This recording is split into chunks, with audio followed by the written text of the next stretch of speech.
Welcome to DGM 1110.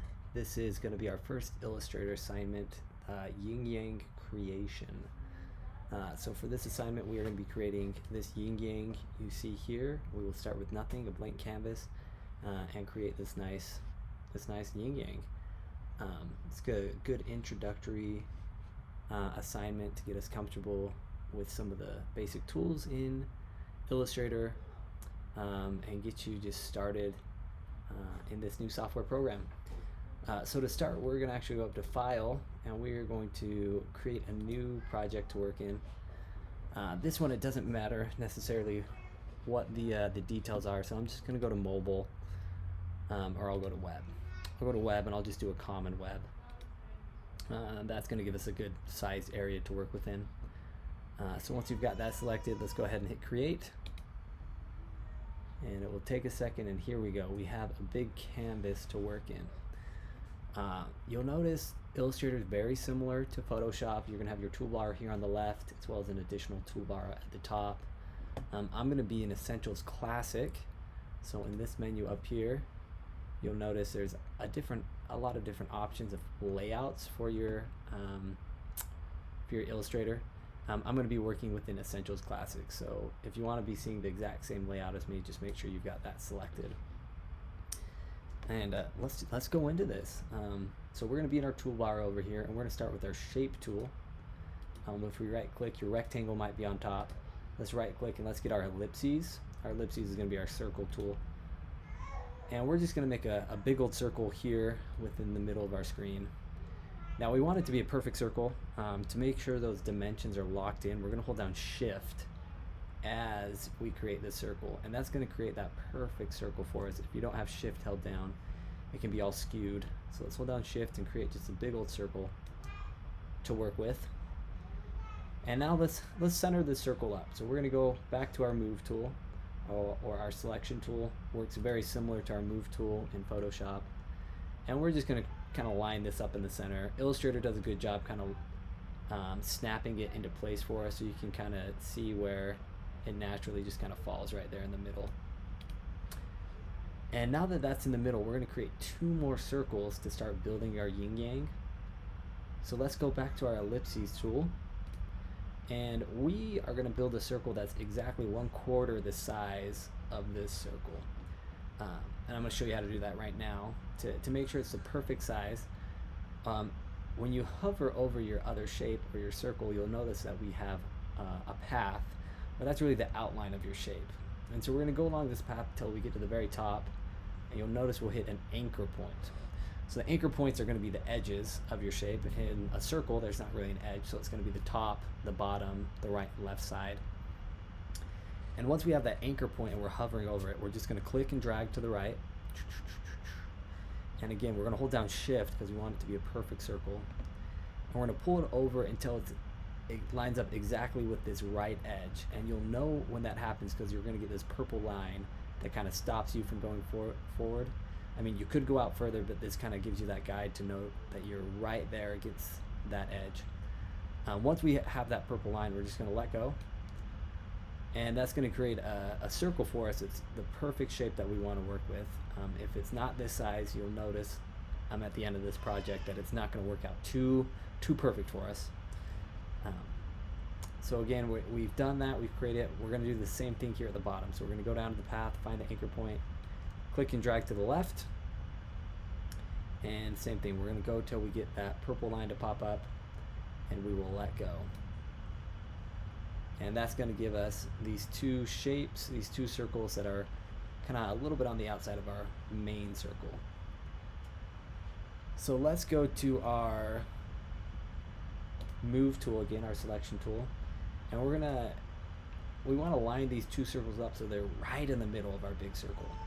So we're going to line them up with our Alignment tool, or Alignment options. So we could just like click and drag and try to line these up perfectly. But it might not work out exactly perfect, so we need this to be exactly perfect, lined up in the middle. So we're actually just going to click and drag so we select all of our shapes. So again, I'm just going to click and drag. That's going to select all of our shapes here. And you'll notice here at the top, we have all of these what are called our alignment options. So with our alignment options, we want these to be lined up right in the middle. So we're going to go to this one that's the horizontal alignment center. So I'm going to click on that, and when I do, you'll notice, bada bing, like magic, our shapes are now aligned in the middle of our workspace. So this looks perfect. We are almost there really for this project, just a couple more steps. All we need to do now is add 2 more circles to kind of complete this yin yang. Then we're going to shape build, or use the shape builder tool to combine the shapes.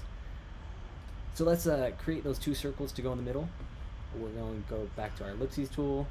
I'm going to hold down shift in the middle here, and I'm just going to create a circle. It doesn't matter what size it is, it's just going to be that center point of your yin yang.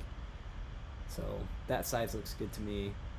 I'm going to use my selection tool just to make sure it's centered here within my circle. So it's going to kind of snap into place in that intersect point. And once we've done that, we could use the ellipses tool again to make another circle, but it might not be the same shape or same size. We want it to be the same size. So we are just going to go ahead and copy this one and put it down here. So you could copy and paste by hitting Control C, Control V, Control C, Control V, copy and paste, and then move it down until it's lined up at the bottom. Or I'm going to use Control Z to back up.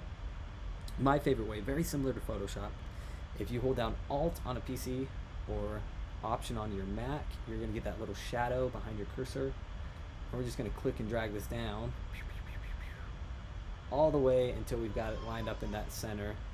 And when I let go, we will have a duplicate of this shape at the top.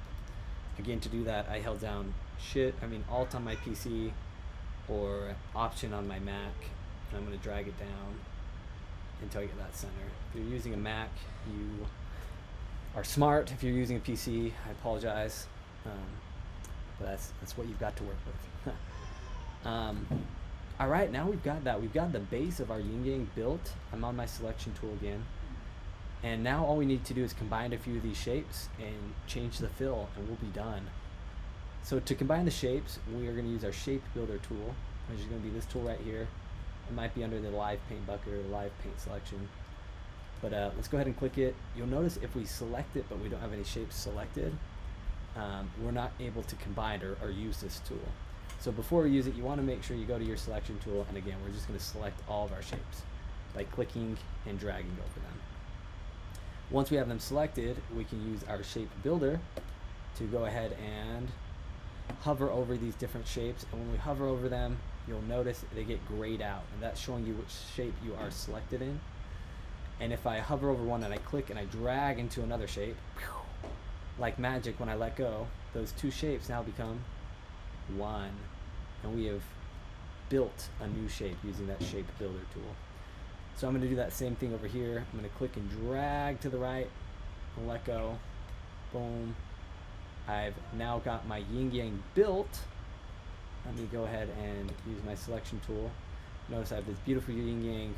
I just need to fill in a couple of these shapes to finish it up, because we want it to have kind of that black and white yin yang, or whatever colors you want to be using. So I could click on one of these shapes. So let's take this nice shape here. If I click on it, you'll notice up at the top, I've got the fill option, which is this white square. You also will see it over here on the appearance in your right hand side. So I'm just going to change that to black. Boom. That's going to turn the inside of this shape to black. And then I can do that same thing for this little circle to match that side. I can change it to black or green or blue, whatever color you want. We're just going to go black for now. And that is the assignment.